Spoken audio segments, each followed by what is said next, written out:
Let me go across to our guests who are joining us this evening. Pratul Shah Dio is the Jharkhand BJP spokesperson joining us on the broadcast. Sujata Paul is spokesperson of the Congress Party. Ghanshyam Tiwari is the national spokesperson of the Samajwadi Party. We hope to be joined by Neeraja Chaudhary, who's a senior journalist having a bit of an issue with her network. And ML Sharma is a former special director, CBI. Before I start with the politicians, can I quickly come to Mr. Sharma and ask him one simple question that I, as a citizen of India, watching the broadcast since the last 2 days, wants to know. Mr. Sharma, is it regular for the Enforcement Directorate to launch a manhunt and leak details about it to the press, looking for a man who has already told them that he will be appearing before them on January 31st? Matlab, 40 hours time waste kiya kyun when you knew that the man is going to appear before you 40 hours later or 50 hours later?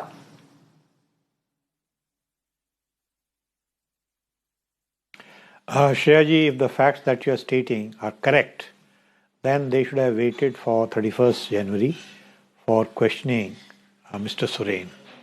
They shouldn't have prejudged this issue, and they shouldn't have indulged in what you call manhunt. That much respect a CM, howsoever good or howsoever bad, corrupt or honest, he deserved.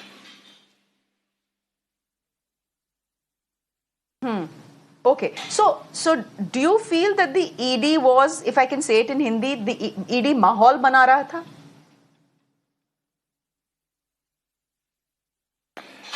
देखिए, बात सुनिए, ये हिंदुस्तान में basic problem है कि अधिकांश states ने CBI के जुरिसडिक्शन को ख़त्म कर दिया है। सीबीआई बहुत पुरानी एजेंसी है और उसमें डेप्थ है, सोब्राइटी है और इन्वेस्टिगेटर्स का स्किल भी बहुत अच्छा है।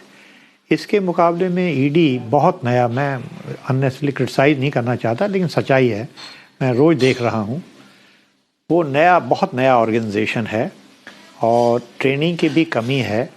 तो इसलिए उसमें क्या हुआ है कि उसको वैक्यूम को फिलअप करने के लिए ईडी जो है अपना भी काम कर रही है और सीबीआई के काम भी उन्होंने अपने हाथ में ले लिया है।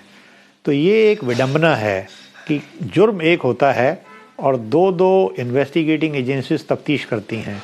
उसी जुर्म के लिए पहले सीबीआई इन्वेस्टिगेट करती है और साइड बाय साइड में ईडी इन्वेस्टिगेट करने लग जाती है। तो हमारे कानून में भी कुछ प्रॉब्लम है, क्योंकि मनी लॉन्ड्रिंग पर से ऑफेंस नहीं है। मनी लॉन्ड्रिंग का तफ्तीश शुरू करने से पहले प्रेडिकेट क्राइम होना चाहिए, जिसका इन्वेस्टिगेशन सीबीआई या पुलिस एजेंसी करती है।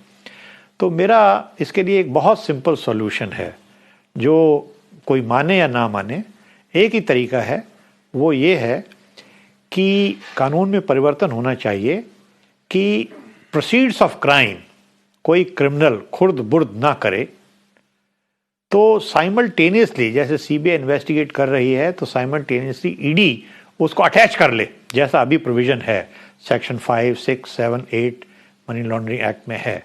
ये तो होना चाहिए, लेकिन साइड बाय साइड इन्वेस्टिगेशन शुरू कर दे और गिरफ्तारी कर दे, इससे बड़ी गड़बड़ हो रही है।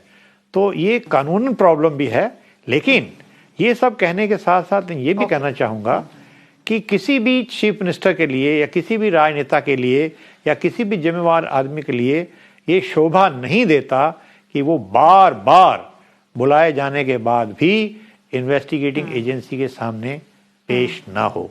मैं एक व्यक्ति के संदर्भ में ये बात नहीं कहता हूँ, ऐसे बहुत व्यक्ति हैं। ईडी नोटिस देती है, जो कानून है, अभी का कानून है, उसके हिसाब से जाना पड़ेगा, जाते नहीं हैं, टालते रहते हैं, ये भी गलत बात है। इसके साथ ही मैं एक बात और भी कहना चाहता हूं कि जो ईडी का क्राइम है, मनी लॉन्ड्रिंग का क्राइम है, ये ऐसे व्यक्तियों द्वारा किया जाता है जो दबाव में कुछ बोलने से रहे। उनके खिलाफ अगर कोई एविडेंस होगा, it will be only in terms of record.